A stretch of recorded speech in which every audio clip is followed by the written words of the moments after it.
Hello అండి, అందరికీ welcome to ఏమిలియస్ kitchen. ఈరోజు నేను మీకైతే ఒక వెరైటీ ఇడ్లీ చూపించబోతున్నానండి. అదేనండి వెజిటబుల్ మినప ఇడ్లీ. మినప ఇడ్లీ అని ఎందుకు అంటున్నానంటే, ఇడ్లీ పిండిలో యాక్చువల్గా రవ్వ కలుపుతారు కదా, నేను ఆ రవ్వ యాడ్ చేయట్లేదు కాబట్టి ఓన్లీ మినప ఇడ్లీ అంటున్నాను.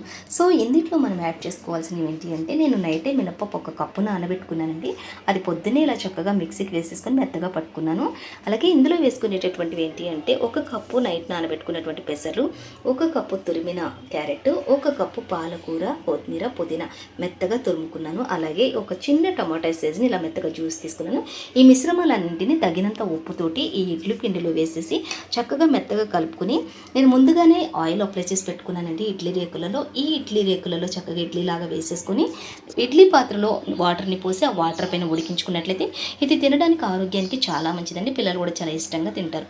నా వీడియో కనుక మీకు నచ్చినట్లయితే please like, share, subscribe. Thank you for watching my video.